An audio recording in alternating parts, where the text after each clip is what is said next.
Good evening and welcome to What's Your Story? I am your host, James Ransom Reed Jr. We just finished the first half of an interview with my guest, Jessica Pisano. She works for the past 17 years for a very special organization. It helps victims, survivors of family members and friends who were homicide victims. This is a very important show. It could be any one of us in this category at any time. So please sit back, listen, and learn, see what you can do to help out. All right? All right. Jessica, welcome. Thank you so much for having me. Thank you, Jessica. Thank you for doing the first half of the show. Jessica, do you have research showing who is most likely to be the victim of domestic violence? I mean, of a homicide? Yeah, unfortunately, a lot of it does revolve around some of the larger cities where there's a lot of violence going on. But one of the important things to remember is just because homicides happen in a city, it doesn't mean that it's gang related. It doesn't mean that it's someone doing bad things. We've had several examples recently where people are sitting in their homes and get struck by gunfire in the street. Stray bullets. Yeah. And I think that that's really a mindset that we need to get past, is because there's a lot of judgment. We go through kind of like sexual assault. You hear about good victims versus bad victims. And unfortunately, there's a lot of that ties in with homicide, is people think, well, that was a gang person or a sex worker. So or he was a drug dealer. Exactly. So who cares about that? But that's not the way to look at it. It doesn't matter what you do or what you've done. No one deserves to have their life taken by another person ever. But yeah, predominantly we're looking at males from, to their 18 till their 30s. But even now it's changing. We have even elderly people that have been killed. We're seeing a lot of kids that are coming through this situation. That poor 12-year-old girl in Hartford that was struck a few weeks ago. Yes. One thing I can share is last year, Connecticut had the most homicides that we've seen since 1994, I believe, which is terrifying because that was the height of the gang wars in the state of Connecticut. We see a lot of reports out there about how violent crime is down and this and that. And while it might be, the caveat is homicide's up. And we can't gloss that over in a report just because other crime may be down. Yeah. Do you work in conjunction with local police? Yeah, so definitely. We do not do our work in a nutshell at all. Okay. We're very grateful for our community partners. So we have very great relationships with a lot of police departments, but especially Hartford Police Department, New Haven Police Department, Waterbury Police Department. We also work very closely with the state's attorneys through all the courthouses in the state, as well as a whole variety of victim service agencies. So we all work together to be able to provide support. That's where I saw you on a report. I saw your organization listed, a New Britain police officer that I know gave it to me, and I saw your name on there. So I think that's marvelous that you are partnering with people to try to get this done. Do you know, or do you have survivors who are willing to come forth and tell their stories and talk about the unending, constant grief and the well-intended yet brutal remarks with which they contend? Do you know if any of them are willing to come forward? Do you know? All of them. I'll be honest with you. One of the things that I hear from people is, well, I'm afraid to talk to them about their loved one because I don't want them to cry. But what people don't realize, and I had a member tell me this once, is I've already had the most horrible thing happen to me in the world. You are not going to make me more upset than I already am. Our members love to share their stories. They love to talk about the loved ones that they've lost. It's very healing for them. While there might be tears involved, they love doing it. We have speakers that have gone to colleges. They've spoken in prisons before, at conferences before, a lot of trainings that we do. Our membership loves to come out and share their stories with maybe we should look at doing a show of survivors. That would be absolutely wonderful. Who come and tell their stories and sort of educate people as to how they can support them in an hour that's nightmarish. Yes. I can't imagine a family member being losing a family member to homicide, yet I'm painfully aware that it could happen at any moment. Yes. You know, it could be me, it could be you. You know, it's just an amazing, amazing world that we live in. And often it doesn't appear to be any remedy, right? Do you get church organizations involved? Actually, one of the things that we don't do is do with religion aspect, and there's a few reasons for that. We try not to take on issues that are polarizing. So we don't touch upon gun control, we don't touch upon the death penalty, and we don't talk about religion. And because people feel very strongly about those things, and some people, especially with religion, some people experience a crisis of faith after, and they don't want to hear, well, they're in a better place, they're with God, they're an angel now. That doesn't give them a sense of comfort.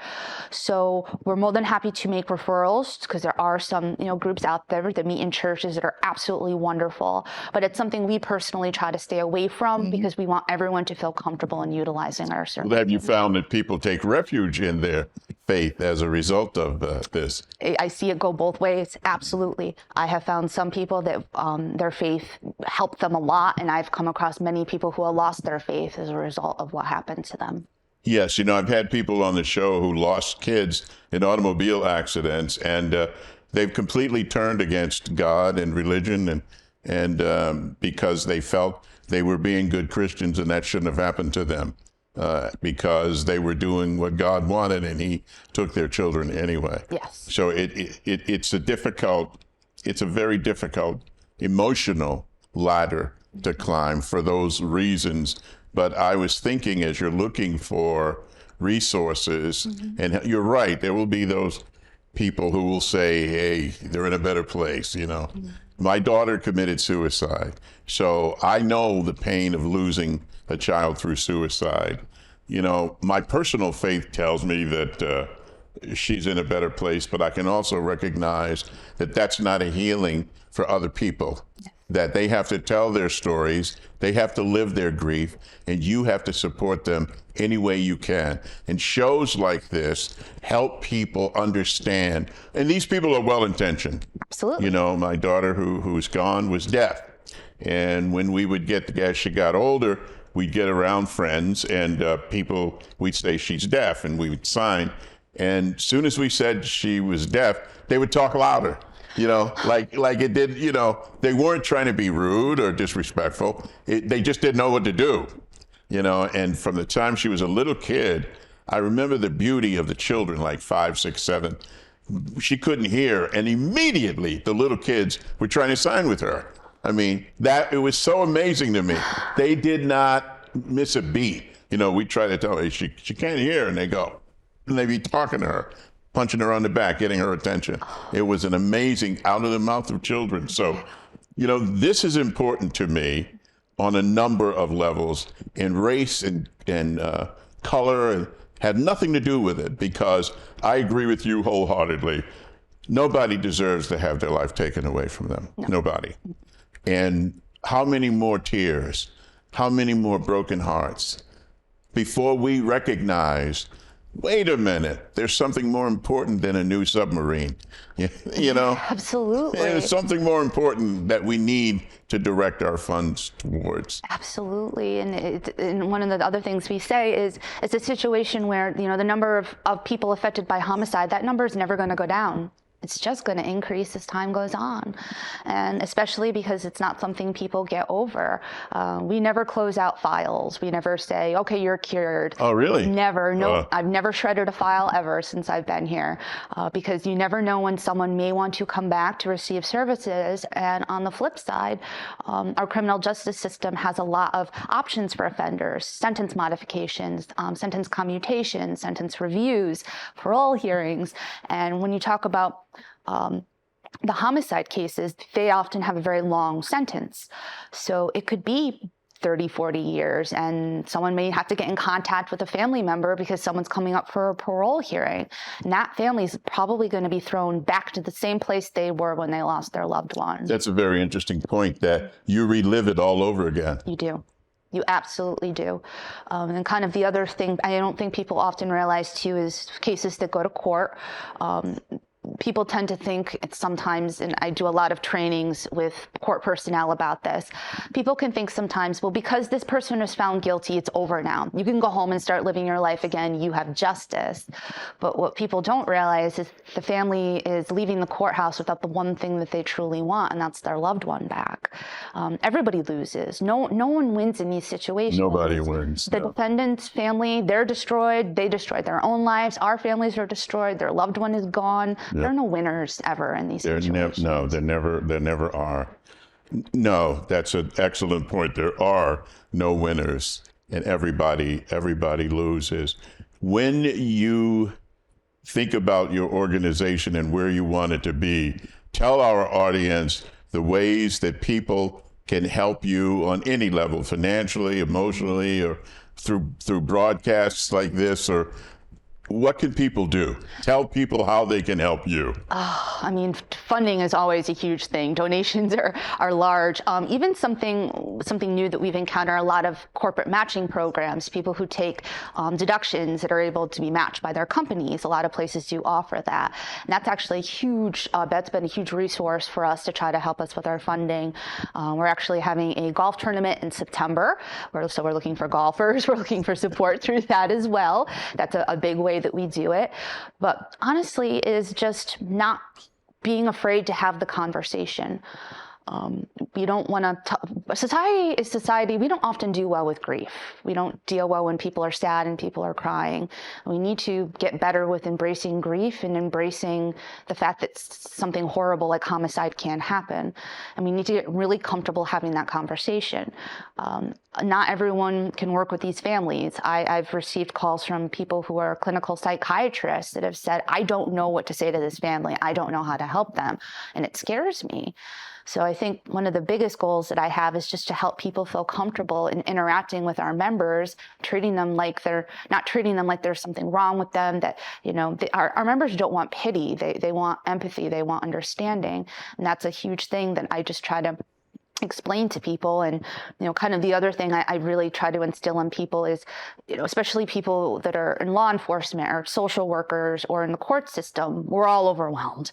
We all have caseloads, but it's important to remember that this isn't docket number H3C92.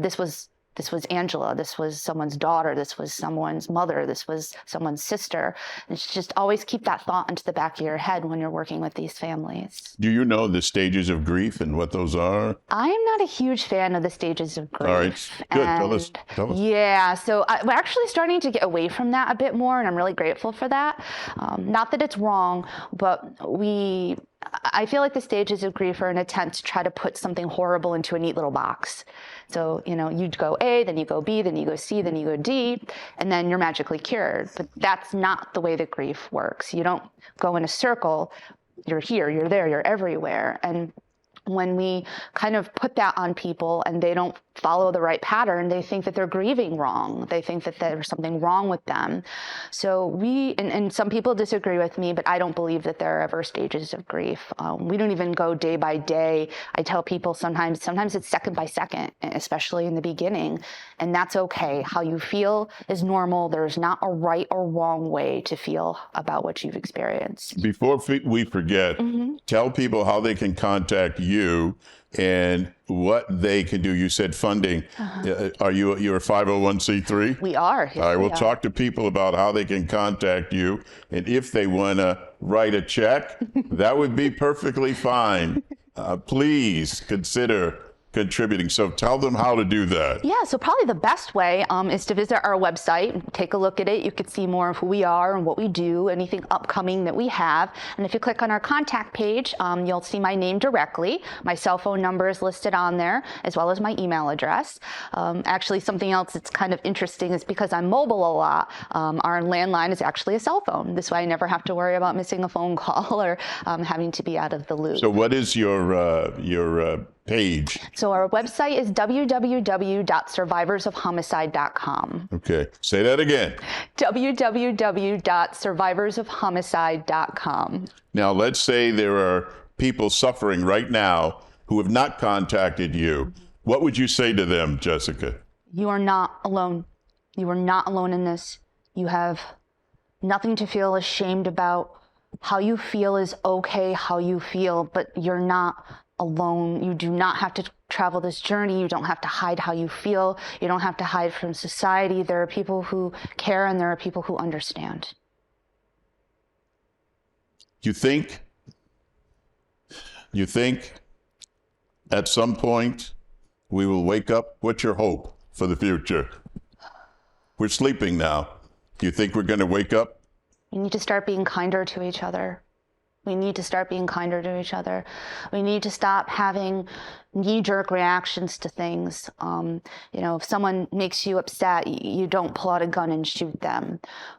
Rings a doorbell. Yeah, rings a doorbell, drives down a road that they shouldn't be on. They're lost. Yeah. We need to start having more patience and understanding and listening to people and not just making snap assumptions about things. I know that we live in an overwhelming world. There's a lot of fear involved in it, but I think a lot of it would be, and I think a lot of it could be changed if we could be nicer to each other. And I think the other problem is lack of hope. Lack of hope can make people do things, can make people do bad things. Because you look at it, if you can't even provide basic necessities for yourself, food, housing, a job, you lose hope. And if you have no hope, then why does anything matter at that point? And it's a dangerous way to think. Dr. King said, when you stop hoping, you die. Yeah, you do. What buoys you? What keeps you going? Keeps me going. When I feel like I can make small changes in something, that I could do a training with someone who learned something new that day, that can approach me and say, oh my God, I got so much out of this training that it totally changed the way that I do my work and speak with these families now, and I feel comfortable in doing it. Or when one of my members will reach out and say, would you like to come to dinner? My mom misses you and we want to get together with you. Those are the things that keep me going in this, to be able to see, actually, one of my first families that I worked with when I started here, she had 3 young children. One of them actually contacted me recently. She's in college and is looking for an internship. So it's things like that that keep me going in this work. What made you decide to come here and do this show today? Aside from my magnetic personality. Well, actually, that was a huge part of it. I love spreading the word. And every time I do something like this, there's always at least one time where someone will say, I had no idea that you existed. I have people who have been prosecutors for many years that still don't know that we existed. And I think that's the huge part of it. Even if someone's not ready for our services, just to know that we exist when they feel ready is huge. Because unless you experienced a homicide, chances are you wouldn't know that we exist. People don't think that a lot of these groups are out there, and because most of these groups don't exist. There are many states that have absolutely nothing available. And general bereavement support groups don't work for our families for a variety of reasons. One is, it's difficult when you attend a group where maybe a lot of the people passed away from old age or died from cancer. When you come in and say, well, my child was shot during the course of a robbery, people in the group get uncomfortable.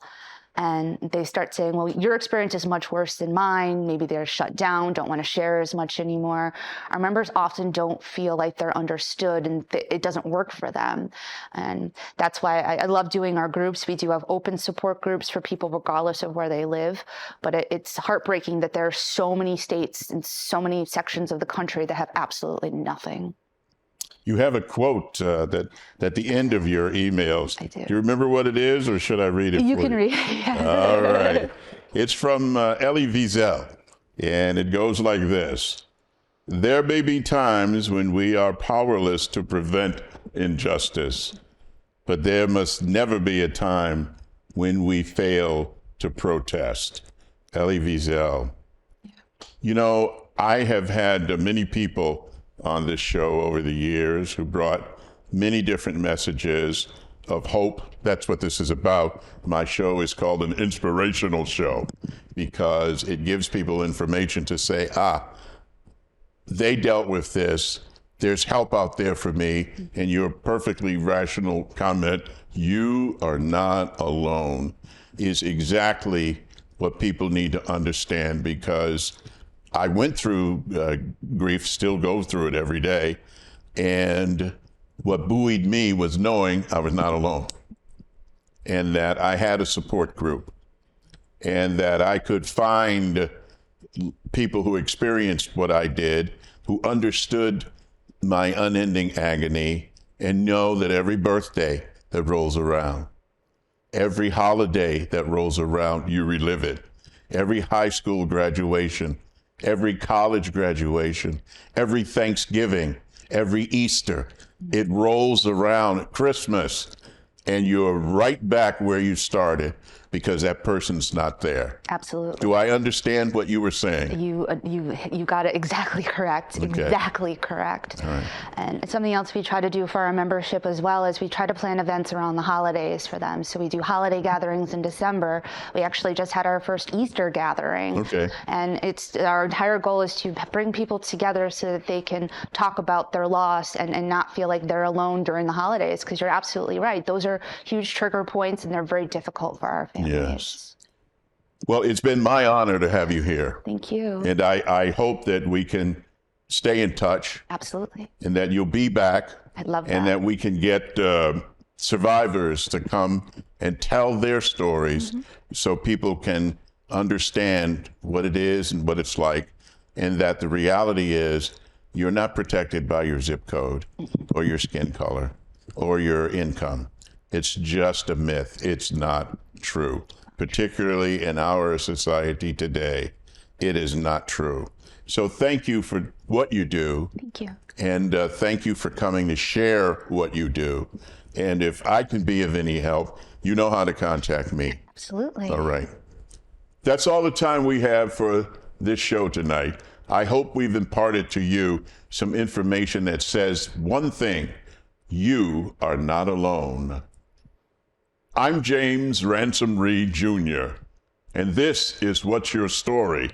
Everybody has a story. What's yours? Until next time, good night.